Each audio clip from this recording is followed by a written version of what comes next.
함께 읽은 본문을 붙들고 버리고 채우기라는 제목으로 은혜를 나누고자 합니다. 가장 위대한 선지자 두 명을 꼽으라면 저는 모세와 엘리야를 꼽을 수 있을 것 같습니다. 오늘 그 엘리야에 대한 말씀으로 함께 들어가 보고자 합니다. 엘리야 이야기에서 가장 극적인 장면이 어딜까요? 갈멜산에서 바알과 아세라 선지자들과 대결을 벌이는 장면일 텐데요. 18장에서 엘리야는 기도 한 번으로 불을 내려 하나님이 참 하나님이심을 드러냅니다. 그리고 이스라엘 백성들과 함께 그 자리에 있던 바알과 아세라 선지자들을 모두 잡아 죽입니다. 그리고 나서 기도로 구름 바람을 일으키고 비를 내리게 해서 이스라엘을 괴롭게 했던 가뭄을 끝냅니다. 이렇게 대단한 능력을 가진 엘리야가요, 19장으로 넘어오면서 180도 달라진 모습을 우리에게 보여줍니다. 아합이 이세벨에게 엘리야가 한 일들을 이야기하자 이세벨이 엘리야를 죽이기로 작정합니다. 그 형편을 보고서 엘리야는 자기 생명을 위해 도망가게 됩니다. 그것도 이스르엘에서 남쪽 유다 끝쪽에 위치한 브엘세바까지 도망을 갑니다. 이 거리가 제가 구글맵을 쳐보니까요, 도보로 160에서 180km쯤 나오더라고요. 그냥 말 그대로 밑으로 꽁지 빠지게 도망간 거죠. 왜 도망갔을까요? 제가 엘리야라면 기도 한 번만 더 하면 불 내려서 이세벨 태우고 아합 태우고 그러면 될 텐데 왜 도망갔을까요? 엘리야는 상당히 놀란 것 같아요. 너무너무 놀래서 브엘세바까지 도망간 거죠. 엘리야가 생각하기엔 너무나도 예상 밖의 상황이 벌어진 겁니다. 사실 바알과 아세라 선지자들을 죽였으면 이세벨이 화가 나는 건 당연할 텐데요, 엘리야는 마치 그런 일이 일어나지 않을 것 같이 있다가 너무 놀래서 도망갑니다. 엘리야는 좀 다른 상황을 기대했던 것 같아요. 왜냐하면 바알과 아세라의 선지자들이 하지 못했던 불을 내리고요, 그 광경을 본 이스라엘 백성들도 호응을 잘 해주었습니다. 그리고 구름 바람을 일으켜서 비도 왕창 내리게 하고요, 아합도 엘리야의 말을 순순히 따릅니다. 그러니까 결과와 반응이 모두 좋았습니다. 그래서 그러면 이제 모든 이스라엘 백성들이 하나님이 참 하나님을 알게 되고 아합 왕도 깨달아서 하나님께 다시 회개하며 돌아와 이스라엘 모든 백성들이 회복될 줄 알았던 거죠. 엘리야의 기대에는 도망가야 할 사람은 자기가 아니라 쫓겨나야 할 이세벨이었을 겁니다. 그런데 현실은 그렇지 않았어요. 오히려 자신의 생명이 위험해지는 걸 느낍니다. 이 순간에서 나의 기대와 하나님의 일하심이 다를 때 엘리야는 큰 상실감을 느낍니다. 우리도 이런 기억이 없을까요? 열심히 하나님을 섬긴다고 섬기는데, 하나님의 영광을 드러낸다며 살고 있는데 계속해서 내 뜻과는 다른, 내 기대와는 다른 일이 벌어질 때가 많죠. 우리 엘리야를 좀 이런 방식으로 이해했으면 좋겠습니다. 엘리야는 그런 상황에서 브엘세바보다 더 내려가 광야로 걸어갑니다. 로뎀나무 아래에 도착해서 이제 그만 자기를 죽여달라고 말합니다. 19장 4절을 한번 볼까요? 제가 읽겠습니다.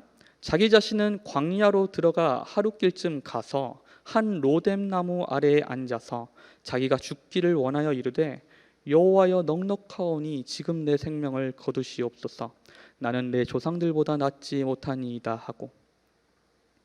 저는 처음 이 구절을 봤을 때 엘리야가 하나님께 대들고 화내고 따지는 것처럼 느껴졌는데요, 근데 보면 볼수록, 묵상하면 묵상할수록 이 엘리야가 불쌍하게 보이는 겁니다. 지금 엘리야는 지쳐 쓰러진 거예요. 이제 엘리야 입장에서는 할 만큼 다 했다는 거죠. 하나님께 모든 열심을 다해 하나님을 드러내려고 이스라엘 백성들이 하나님의 영광을 보도록 최선을 다했다는 거죠. 그런데 나타나는 현실이 너무나도 다르니까, 아니 아무것도 달라진 게 없는 이 현실이 엘리야로 하여금 영적으로 육적으로 모두 지치게 한 겁니다. 그래서 저는 이런 부분에서 엘리야가 이해가 되는 것 같아요. 가끔은 저도 이럴 때가 있거든요. 엘리야가 널브러진 것처럼 저도 이렇게 한숨 쉬고 지치고 쓰러지고 더 이상 뭔가 아무것도 할 의욕도 할 힘도 없을 때가 있더란 말이죠. 다들 365일 에너자이저처럼 살아가시나요? 그러셨으면 좋겠어요. 근데 어쩔 수 없이 우리가 넘어질 때가 있더란 말이죠. 그래서 아무것도 하기 싫을 때가, 정말 앞이 보이지 않을 때가 있더란 말이죠. 엘리야가 그런 상심 끝에 지쳐 쓰러졌을 때 천사가 찾아옵니다. 엘리야에게 찾아온 이 천사는요, 제가 이 천사들을 좀 찾아봤는데 천사 중에서도 천사예요. 이렇게 상냥하고 착한 천사가 없어요. 이 똑같이 잠에서 깨우는 천사가 성경에 또 다른 곳에 나타나는데요, 사도행전 12장에서 베드로가 감옥에 갇히죠.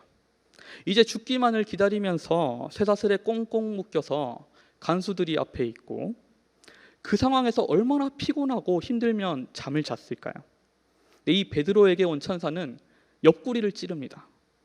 베드로의 옆구리를 툭 쳐서 깨웁니다. 이렇게 어루만지지 않아요. 그리고 뭐 갑자기 옷을 후다닥 입고 이제 밖으로 내보내는데, 이 베드로는 꿈인지 생시인지 분간이 안 됩니다. 그러면 이제 천사가 말을 해줄 수 있잖아요. 베드로야, 이제 잠에서 깨라. 이제 너희를 위해서 기도하고 있는 성도들에게 돌아가라 라고 말해주면 얼마나 좋을까요? 근데 이 천사는 그냥 가버려요. 이 베드로가 꿈인지 생신지 모르는데 그냥 가버려요. 이 천사는 좀 제가 봤을 때 형식적으로 일하는 것 같아요. 근데 여기 엘리야에게 온 천사는 좀 달라요. 어루만져줍니다. 어루만지면서 먹어라 하는데 얼마나 부드러운 목소리일까요? 천사 중에 천사죠. 저에게 만약 천사가 온다면 이 천사가 왔으면 좋겠어요. 베드로에게 온 천사 말고. 이 천사가 떡과 병에 담긴 물을 주는데요, 이 떡과 병에 담긴 물은 이 동일한 단어를 사용한 사르밧 과부의 집에서 먹고 마셨던 일들을 기억나게 해줍니다. 그러니까 지금 그때 지켜주셨던 하나님께서 지금도 엘리야를 굳건히 지켜주고 계시다는 걸 우리는 알 수 있어요. 이 부드러운 천사가 두 번째로 나타나서 엘리야에게 말합니다. 일어나서 먹어라. 네가 갈 길을 다 가지 못할까 하노라. 엘리야는 가야 할 길이 있어요. 천사는 엘리야에게 가야 할 길이 있다고 말합니다. 여기서 끝이 아니라고 말해요. 꼭 가야 할 너의 길이 있으니 가야 한다고 말합니다. 죽다니 말도 안 돼. 힘을 내, 힘내가 아니라 갈 길이 먼데 여기서 뭐 하고 있어? 갈 길이 먼데 가야지 라고 하는 겁니다. 우리가 지쳐 쓰러질 때는요, 해야 할 일을 다 완수해서 쓰러지지 않습니다. 가야 할 길이 더 남아 있는데 지쳐 쓰러지죠. 그럴 땐 다시 하나님께 회복하고 하나님께 가르침을 받아서 배워서 다시 가야 할 길을 가야 하는 것입니다. 엘리야는 먹고 다시 힘을 얻어서 40일 동안 광야를 걸으며 호렙산에 이릅니다. 여기부터 이제 우리가 읽은 본문인데요, 하나님께서 엘리야를 부르십니다. 엘리야야, 네가 어찌하여 여기 있느냐라고 물으십니다. 그런데 19장 9절의 이 하나님의 말씀은 이렇게 볼 수도 있지만, 저는 하나님께서 엘리야에게 특별히 보여주시고 싶은 것이 있기 때문에 호렙산으로 인도하셨다고 생각합니다. 엘리야가 있어야 할 곳에서 도망쳐 왔기 때문에 너 왜 여기 있어? 라고 물어보는 게 아니라 하나님께서 가르쳐주고 싶고 보여주고 싶은 것이 있기 때문에 엘리야를 그 먼 호렙산으로 인도하셨다고 생각합니다. 그래서 이 9절의 하나님의 말씀을 그저 있는 그대로 옮긴다면, 우리말로 옮긴다면 이렇게 됩니다. 엘리야야, 여기 너에게 무엇이 있느냐? 너에게 무엇이 있느냐? 이 말씀은 너는 지금 무엇을 가지고 여기까지 왔으며 지금 너에게 무엇이 있느냐고 물어보는 거죠. 엘리야는 10절에서 이렇게 대답합니다. 10절을 함께 읽어볼까요? 시작. 그가 대답하되 내가 만군의 하나님 여호와께 열심히 유별하오니 이는 이스라엘 자손이 주의 언약을 버리고 주의 제단을 헐며 칼로 주의 선지자들을 죽였음이오며 오직 나만 남았거늘 그들이 내 생명을 찾아 빼앗으려 하나이다. 엘리야는 지금 오직 나만 남아 있다고 대답합니다. 나밖에 없습니다, 하나님. 온 이스라엘이 하나님을 버렸는데 나만 남아서 하나님을 섬깁니다. 그러니까 지금 여기 엘리야에게는 그 자신만, 너무나도 소중하게 남아있는 그 자신만 남아있죠. 근데 엘리야의 말들을 자세히 보면 사실과 다른 부분들이 있습니다. 앞서 적혀있는 성경에 기록된 부분들과 엘리야의 말 사이에는 명백한 모순과 오류들이 있습니다. 첫 번째로 이스라엘 자손이 주의 언약을 버리고 주의 제단을 헐었다고 합니다. 맞는 말입니다. 하지만 이스라엘 자손들은 엘리야와 함께 제단을 쌓기도 했습니다. 그리고 바알과 아세라 선지자들을 잡아서 죽이는 일에도 동참하죠. 그리고 주의 선지자들을 죽인 건 이스라엘 자손들이 아니에요. 이세벨이에요. 정확하게 18장 4절과 13절을 통해서 이세벨이 죽였다고 분명하게 반복적으로 나옵니다. 엘리야는 이세벨이 아니라 지금 이스라엘 성도들을 미워하고 있습니다. 그리고 두 번째로 오직 나만 남았거늘도 사실과 다릅니다. 엘리야가 바알과 아세라 선지자들과 대결을 벌일 뒤에 엘리야는 국내 대신 오바댜를 만납니다. 그때 오바댜가 엘리야에게 분명하게 말합니다. 18장 13절입니다. 제가 읽겠습니다. 이세벨이 여호와의 선지자들을 죽일 때에 내가 여호와의 선지자 중에 100명을 50명씩 굴에 숨기고 떡과 물로 먹인 일이 내 주에게 들리지 아니하였나이까. 바로 하나님이 엘리야를 먹이시면서 돌봐주셨던 것처럼 오바댜의 손을 통해서도 적어도 최소한 100명의 선지자들을 보호하고 있으셨다는 겁니다. 내 주에게 들리지 아니하였나이까라는 오바댜의 말은 적어도 엘리야 당신이라면, 하나님의 선지자라는 그 엘리야 당신이라면 알고 계시지 않냐는 말입니다. 근데 엘리야는 자기만 남았다고 해요. 이 똑같은 말은 바알과 아세라 선지자들과 대결을 벌일 때도 합니다. 18장 22절입니다. 엘리야가 백성에게 이르되 여호와의 선지자는 나만 홀로 남았으나 바알의 선지자는 450명이로다. 오바댜의 말을 들었음에도 불구하고 엘리야는 자기만 남아있다고 말합니다. 자기만 남아있는 사람은 주변을 둘러볼 수가 없어요. 공동체에 대해 깊이 생각하지 못합니다. 자기가 속해 있고 자기가 돌아봐야 할 이스라엘이지만 엘리야는 자기 자신만 보고 있어요. 이스라엘 언약의 공동체가 어떻게 몸부림치는지는 엘리야의 눈에는 하나도 들어오지 않습니다. 하나님께서 어떻게 역사하시는지가 엘리야의 눈에는 들어오지 않았습니다. 나 혼자서도 충분해라는 생각이 엘리야를 가득 채우고 있었습니다. 하나님이 자기에게 일하셨듯이 오바댜를 통해서도 일하고 계시다는 것을 알아채지 못합니다. 아니, 인정하지 않아요.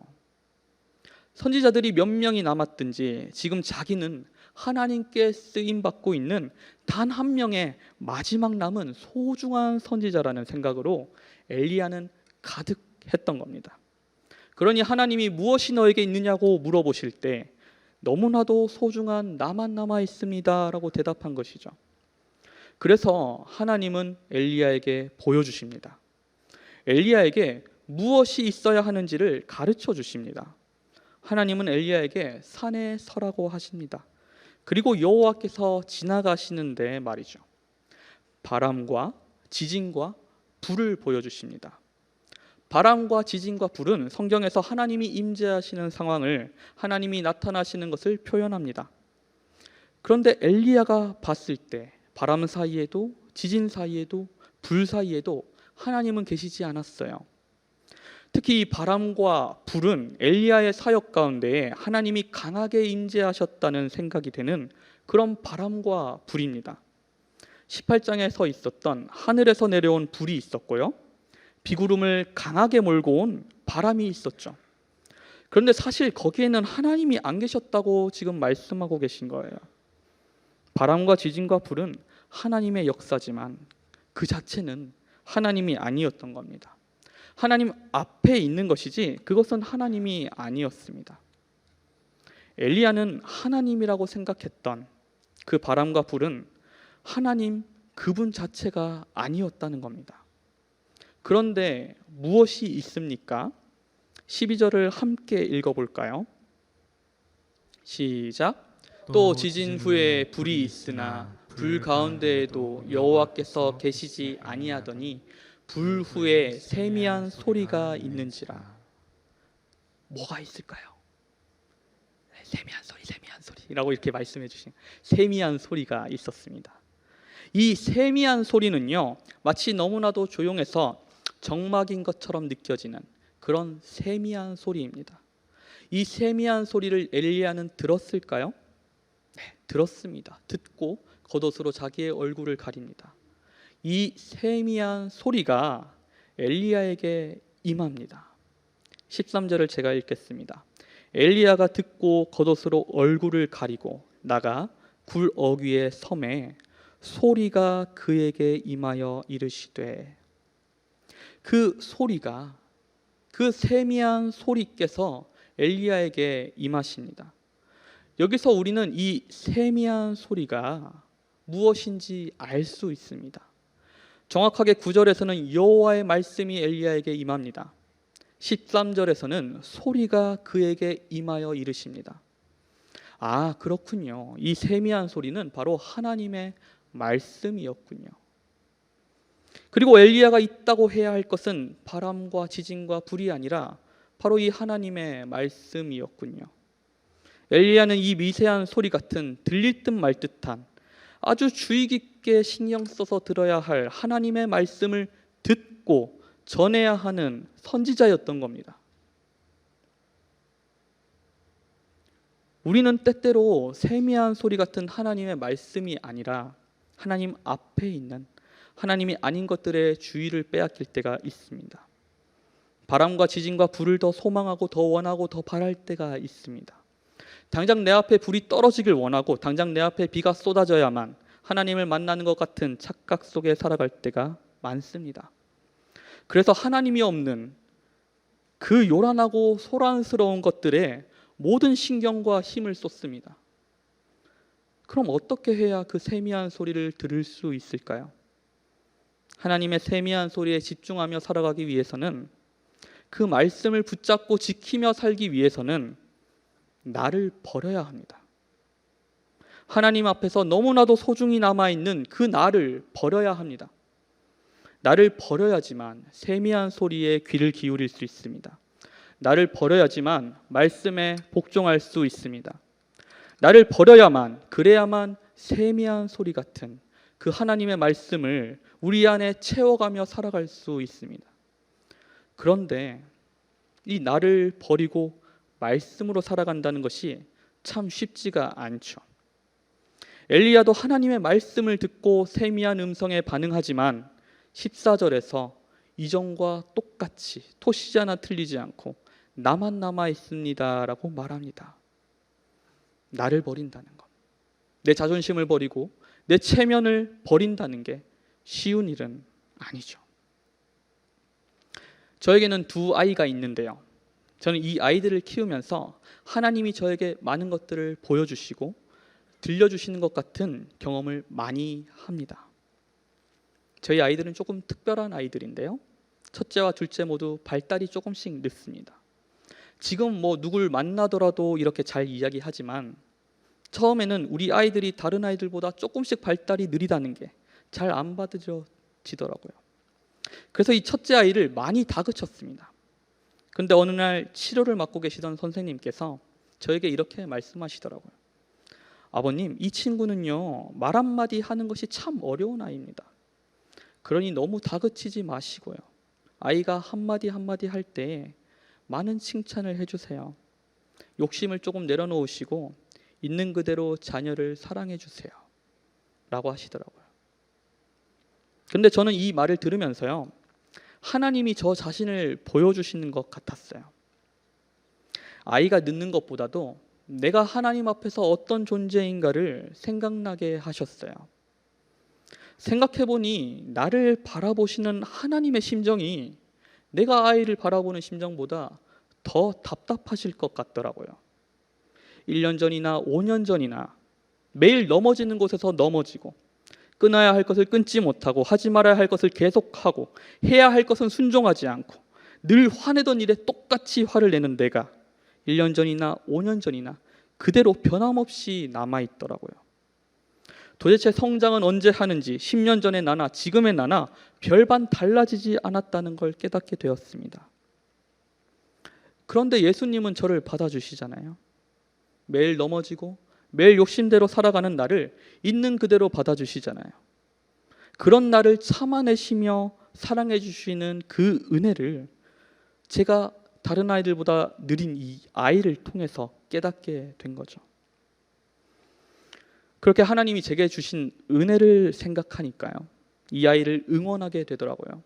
참아주고 기다려주고 있는 그대로를 사랑할 수 있더라고요. 아주 힘들지만 또 주변을 보게 되더라고요. 가족들의 상처가 보이고요. 다른 사람들의 아픔들도 조금씩 보이게 된 것 같습니다. 그리고 감사한 것은 이 아이가 느리지만 뭔가 하나를 할 때마다 얼마나 기쁜지 몰라요. 다른 아이들이 자연스럽게 2계단, 3계단 뛰어넘는 일들을 제자리 걸음해가며 1계단씩 올라가는 게 그렇게 기쁠 수가 없더라고요. 그래서 요즘은 우리 아이들이 조금 늦는 것들에 대해서 하나님께 감사 기도를 드립니다. 아이들이 느리지만 조금씩 하나씩 배울 때마다 너무너무 기쁜 거죠. 하나님이 저와 성도님들을 바라보실 때도 비슷하지 않을까요? 말씀대로 살아가기 위해 나를 버리는 것 어려운 일이죠. 내 체면을 버려야 하고요. 내가 받아야 할 인정을 다른 사람들에게 돌려야 하고요. 마땅히 누릴 수 있는 것들이지만 때로는 내려놓아야 하는 것들이고요. 나보다 잘하는 사람들에게 박수를 쳐줘야 하고요. 어려워하고 힘들어하는 사람들에게는 도와주고 끌어줘야 하고요. 그런 것들이 참 어렵지만 우리의 본능과 본성을 거슬려야 하지만 우리가 예수님의 그 사랑과 은혜를 생각하며 우리가 우리 자신을 조금씩 버려갈 때 하나님은 얼마나 기쁘실까요? 우리가 우리를 버리고 하나님의 말씀에 귀 기울일 때, 그리고 그 말씀대로 살아가려고 조금이나마 발버둥을 치며 노력할 때 하나님은 얼마나 기쁘실까요? 아마 뛸 듯이 기쁘실 겁니다. 하나님은 엘리야를 끝까지 타박하지 않으십니다. 어루만져 주시고 먹여주시고 고집을 부릴 때에도 끝까지 사랑으로 대해주셨습니다. 그리고 미래에 대한 계획들을 엘리야에게 알려주셨습니다. 우리 성도님들도 자기를 낮추시고 자기를 비우시고 종의 형체로 오셔서 나를 위해 죽기까지 사랑하신 그 사랑의 은혜를 모두 경험하셨으리라 믿습니다. 우리 그 은혜를 되새김질하며 끊임없이 자기를 버리는 삶을 살기를 소원합니다. 그래서 하나님의 말씀으로 풍성하게 우리의 삶을 채워가기를 소망합니다. 내가 아니라 하나님이 바라보시는 눈으로 내 주변을 돌아보고 일터와 가정과 교회를 바라보며 섬길 수 있게 되기를 소망합니다. 그래서 마침내 우리가 주님 앞에 섰을 때 말이죠, 내가 아니라 주님의 말씀만 남았노라고 주님께 말할 수 있는 우리 모든 성도님들과 제가 되기를 간절히 소망합니다. 그래서 우리가 살아가는 이 모습들을 바라보시면서 하나님이 뛸 듯이 기뻐하시는 우리 이루는 교회 모든 성도님들 되시기를 간절히 축복합니다.